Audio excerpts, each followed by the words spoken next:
Hi everyone, this is Eric Bond, the founder of Beat the GMAT, and welcome to the Write Like an Expert series.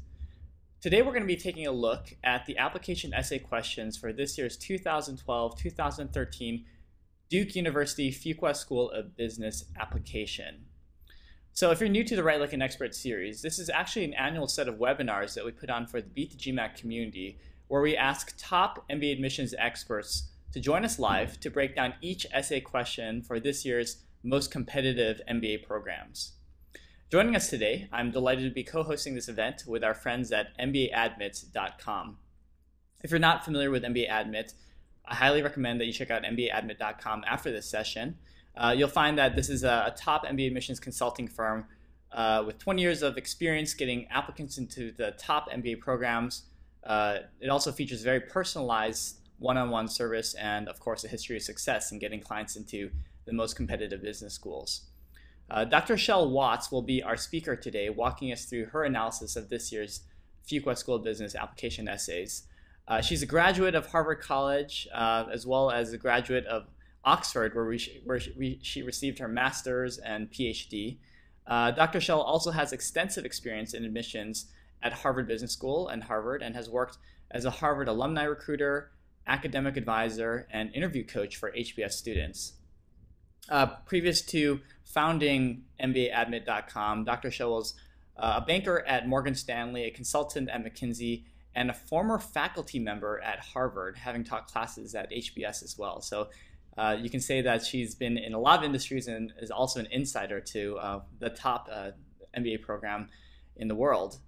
So that being said, before I hand it off to Dr. Shell to do her presentation for this year's Duke University Fuqua School of Business application essays, I want to say a couple things about today's structure. So in a moment, Dr. Shell will go through her presentation. Will probably be anywhere between 25 and 40 minutes long. And after her presentation, Dr. Shell is going to stick around to answer your questions live. So if you have a question that you'd like to ask about Duke, you can do so by posting your question as a new comment right on the Fuqua MBA Watch comment wall. It's going to be a moderator chat, so there won't be any audio or video during the Q&A, but we'll see your questions coming in, and we'll publish as many questions as we can, one by one, for Dr. Shell to respond to. So, all that being said, I think we're ready to get started. Dr. Shell, the floor is yours. Thank you so much, Eric, for the kind words. It's wonderful to be back to talk about Duke Fuqua and the admissions essay set this year. So today I'm looking forward to giving some insights and tips about how to put together a great application. I'm Dr. Shell from MBA Admit. I'm going to start by just talking to you about the structure of today's talk. Here on the table of content, you can see we're going to start with a very short introduction about our company. We'll go into an overview about top concerns with regard to applying to Duke's MBA program, and then we'll take a look at a success story. We'll go straight from that into a discussion about the main essays for Duke, and then we will look at the optional essay, and ending things out, I will give you our contact information. So our company, I started this work, I've been doing admissions work for 24 years. I launched this company full-time in 2000, so about 13 years. We're now specialized in MBA admissions. I absolutely love this work. We have a very big impact on our clients who come from all over the world. My background is that I have worked with Harvard admissions. I had my undergraduate degree from Harvard and a graduate degree, well, two of them from Oxford, master's and doctoral degrees. And here at MBA Admit, we work with a team of advisors who come from universities from Harvard to Stanford to Wharton. So we bring a lot of expertise to the table. We would love for you to come to our website, take a look at our services and our information. The range of services is very comprehensive, so we do everything from the strategy sessions through the essay development and essay editing, the resume editing, recommendation review, mock interviews, everything that you're going to need to put your best foot forward in the admissions process.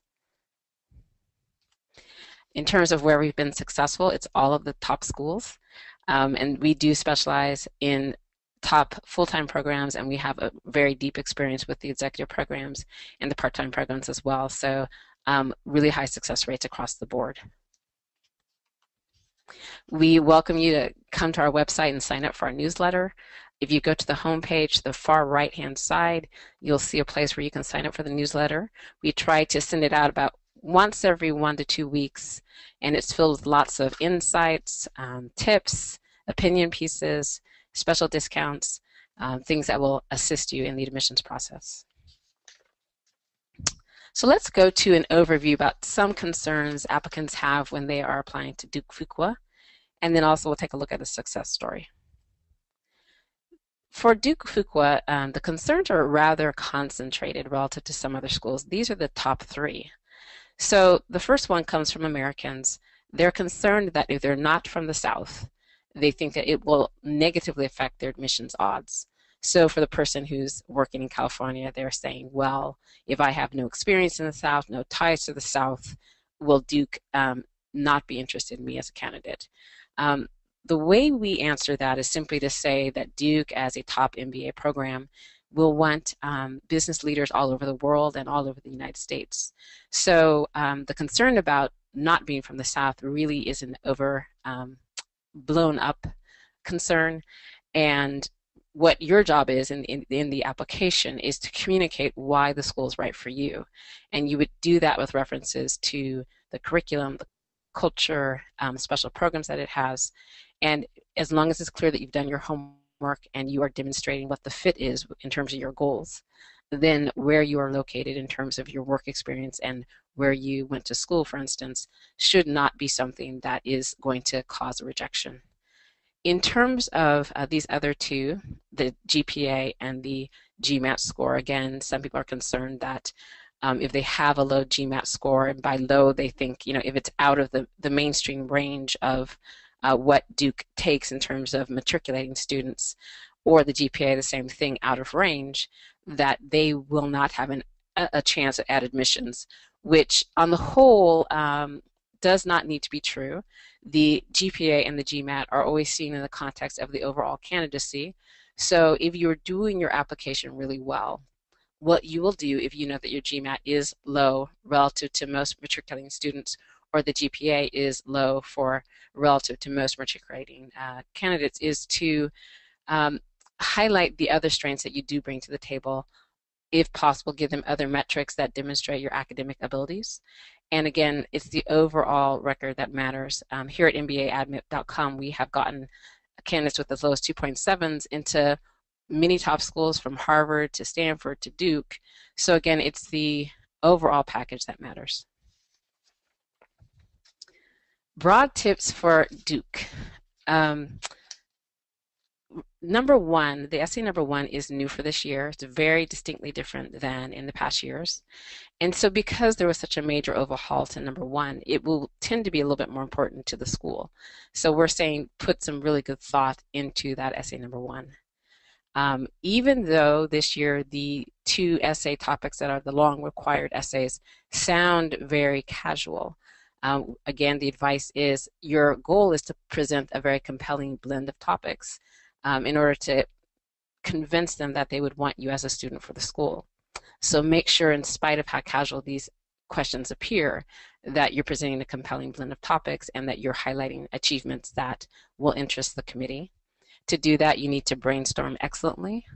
And then once you sort of have isolated your top 15 credentials or achievements or life experiences that you think may be attractive to the school, make sure that as you're selecting which ones to highlight in the essays, that you will be distinguishing yourself.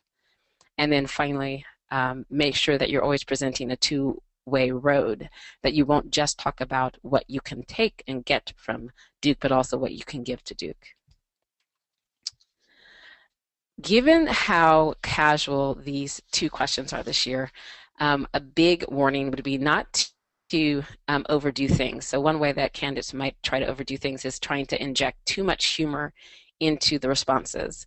That can always be problematic, especially if you're not very funny. That's a problem. But also if you just appear to be trying too hard. So the committee will certainly appreciate bits that make them laugh, but you shouldn't be trying trying too hard, and you should make sure that there's a balance between serious points and more, humor-filled remarks.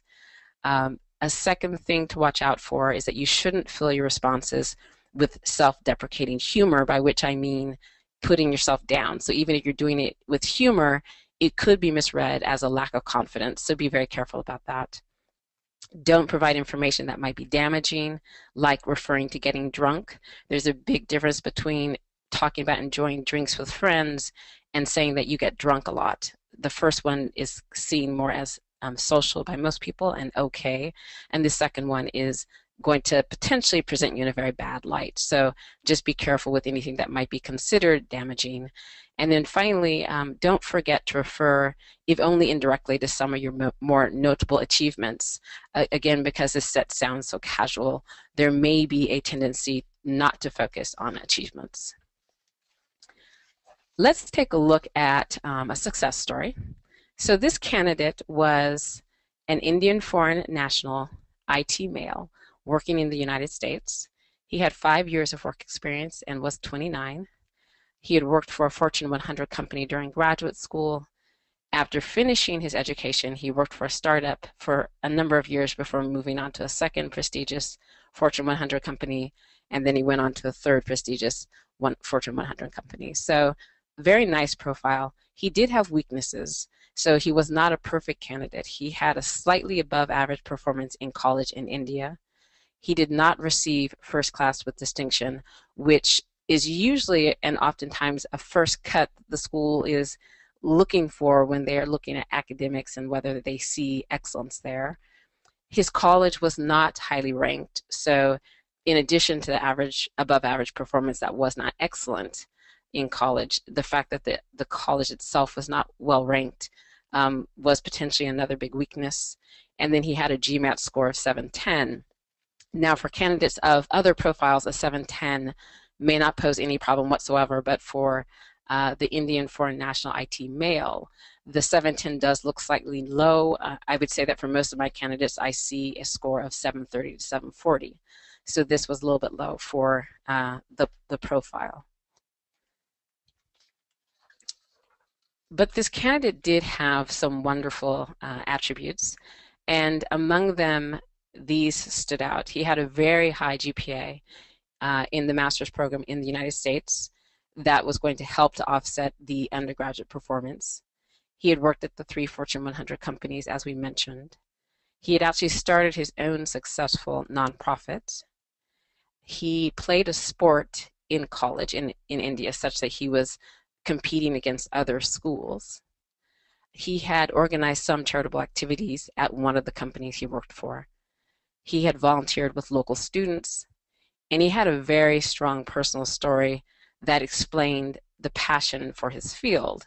Now, I can't exactly tell you what that story is just for confidentiality reasons, but it was something along the lines of this sort of flavor. So imagine that a candidate had lost a father at a young age to a heart attack, and then that candidate became passionate about using their skills to advance technology and medical devices. It was something, in that broad spectrum of an event that he talked about, and it explained why he was so passionate for this field, and then also could give the committee a glimpse of why he had succeeded. Of these, the ones in blue are the ones that we thought were the most compelling, and so we made an effort to make sure that as we made the blend of topics for his essays, that these would factor in. So how did that work out? I can't actually show you relative to this year's set how that would look because this year the set has been overhauled so much. So referring to last year's and the years before, which were very consistent in terms of what they were asking, how would that have looked? It would look like this. And so for this particular candidate, what we did was we mentioned his work at the 3 Fortune companies, including his leadership successes and awards. We presented a strong vision of his future career. In terms of leadership, we highlighted a leadership example that drew attention to his success at this company. And then we went forward to explain why he would be a notable post-MBA leader. And in that, we talked about his personal story and his passion, and we talked about the success in launching the nonprofit, which implied that once he worked his way up to the top of a company or led his own company, that he would be committed to having the company give back. And then in terms of asset in the classroom, we referred to his performance at the graduate level. And in terms of uniqueness as a candidate, one of the things that was unique was his college sport. So again, this blend 3 years ago, 4 years ago, 5 years ago would work in the context of the essay sets. And so what you all will need to be striving for in this set, even though the questions have been massively overhauled relative to 5 years ago, 4 years ago, 3 years ago, is to try to get a very good blend in your responses. All right, so we're going to go into the precise questions for Duke Fuqua. Fuqua this year is beginning with 3 short questions. These are them here. Now, you will notice that they say respond in 250 characters only. That is the equivalent of about 50 words. So that is not a whole lot of space. You have to be very on point with your responses. And so the 3 questions are, what are your short-term goals post-MBA? What are your long-term goals? And life is full of uncertainties. If your short-term goals do not materialize, what alternative directions have you considered? Let's talk about some of the best practices for these. So best practices. One thing to bear in mind is that definition and details can often help you stand out. If you're going to try to add some of those in, you do have to be on point because, again, the brevity of the word count here. And so let's give an example. So rather than offering a broad goal or goals like these, I want to be an entrepreneur or I want to be a visionary leader, consider providing additional definition through references to industry or sector, information such as where you plan to work, your intended scope of work, your goals regarding impact. Moving on to the required essays, there's 2 this year.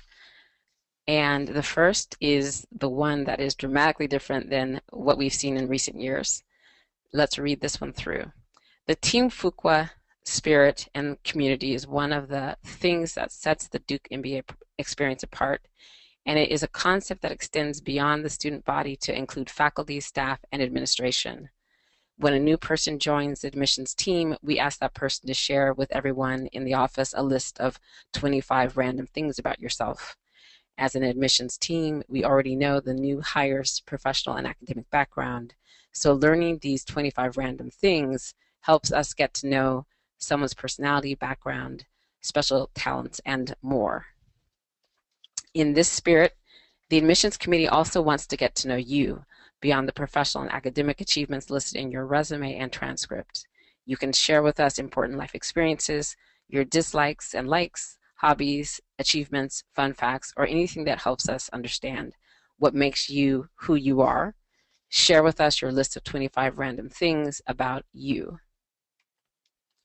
Further instructions, please present your responses in a list form numbered 1 through 25, and the different points can be different lengths, not to exceed 2 pages.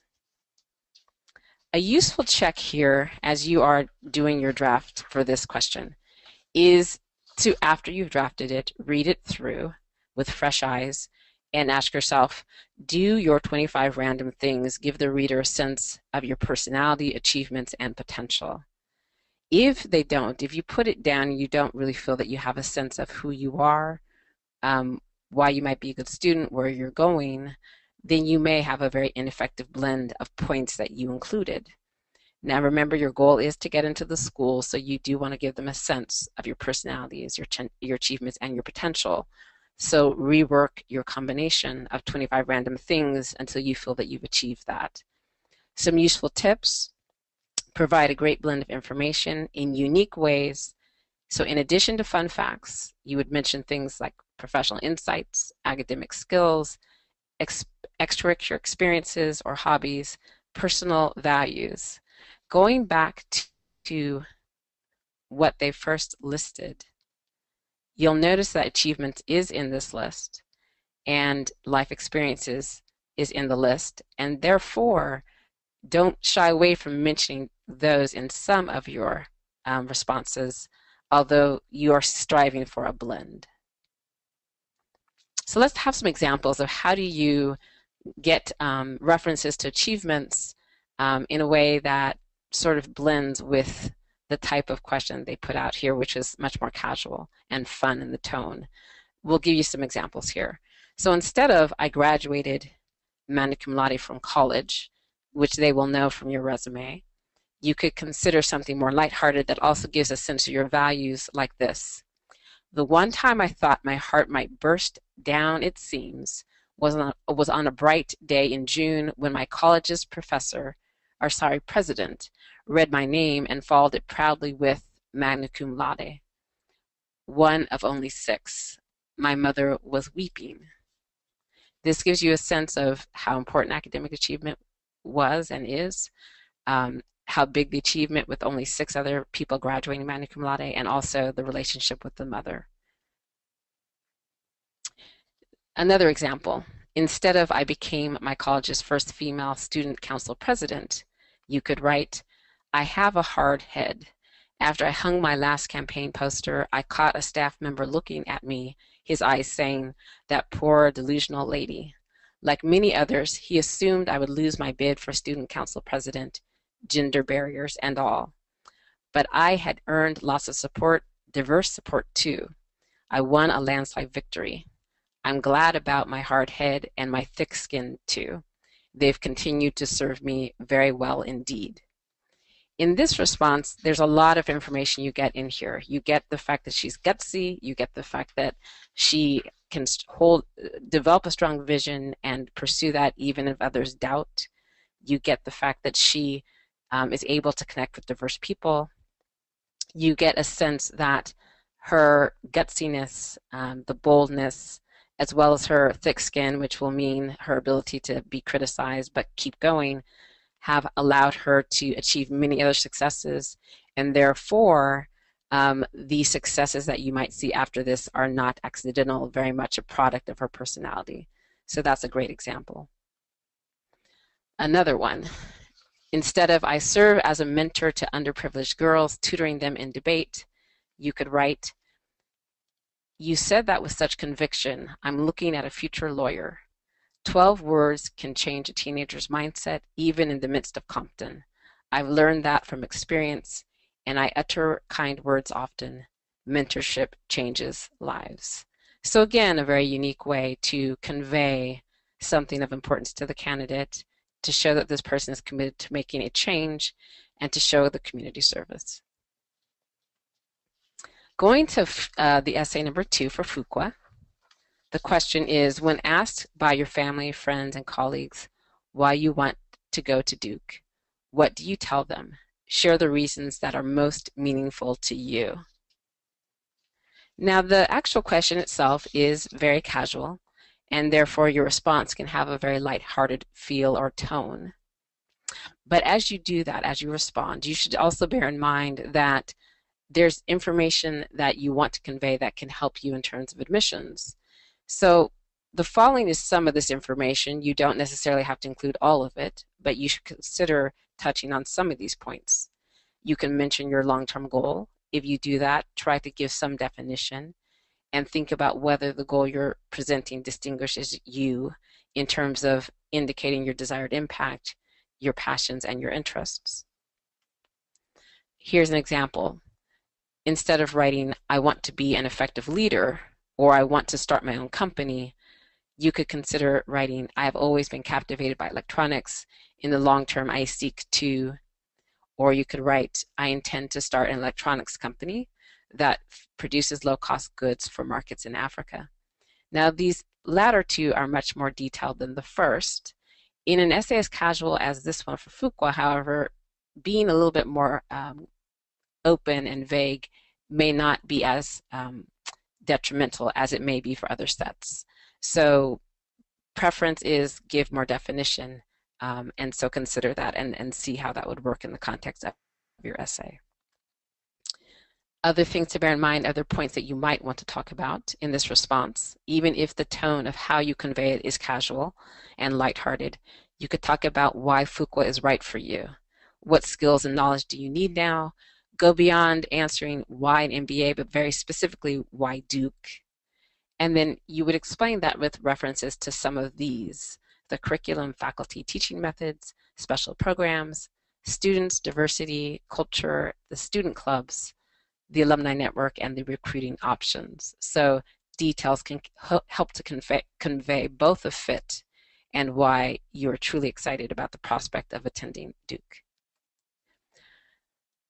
Your response also could refer to things that you want to bring to the school. So when you're answering the question about why do you want to attend Fuqua, it probably will be in bulk, why is it right for you? But you can also mention what are you excited about bringing to the school. And among the things that you could touch on: professional insights, academic skills, extracurricular experience, and personal values. Finally, Duke has an optional essay. Unlike some schools, they do restrict the information. And so you need to pay close attention to what the restriction is. Here is the question. If you feel there are extenuating circumstances of which the admissions committee should be aware, please explain them in an optional essay. And the types of things they mean are unexplained gaps in work, choice of recommendation writers, inconsistent or questionable academic performance, or any significant weakness in your application. This is also from Fuqua. Things that they're telling you in terms of restrictions: do not upload additional essays nor additional recommendations in this area of the application.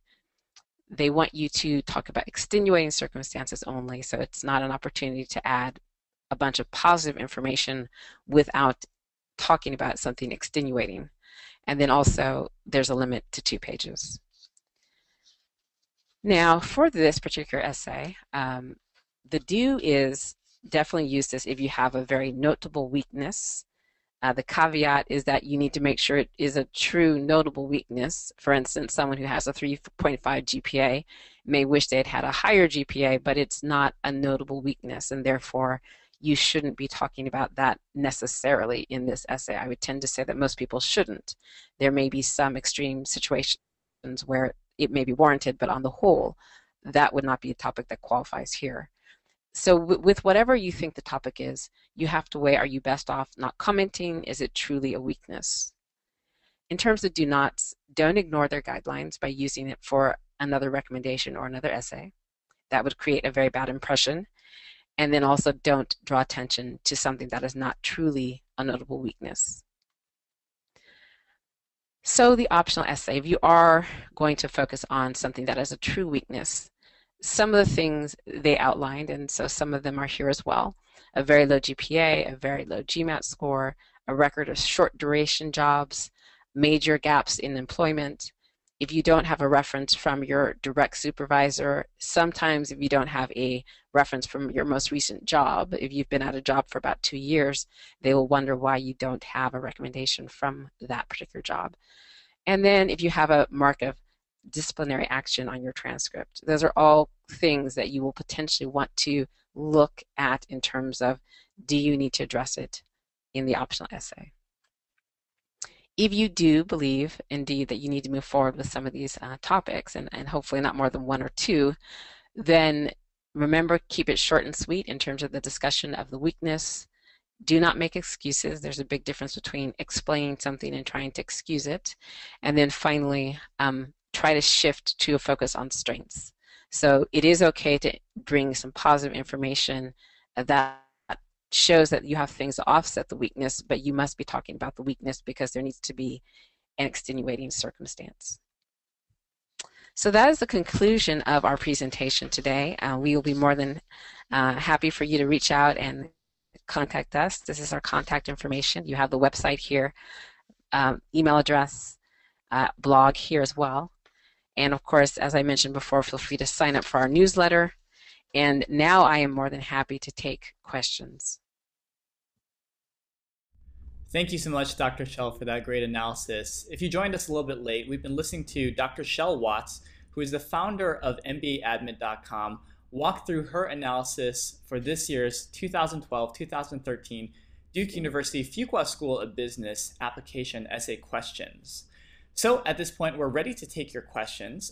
If you have something you'd like to ask Dr. Shell and would like to get a live answer, now's the time to post your question right as a new comment right here on the Duke Fuqua MBA Watch comment wall. So this is going to be a moderated chat. There won't be any audio or video, but we will see your questions coming in, and we will publish as many as we can to have Dr. Shell respond to during the time that remains. So again, a very huge thank you to our friends at mbaadmit.com, as well as Dr. Shell Watts for this wonderful presentation. And also a huge thank you to our audience members for joining us today for the Write Like an Expert series. So I'm ready to take your questions. Dr. Shell is too. Let's get started.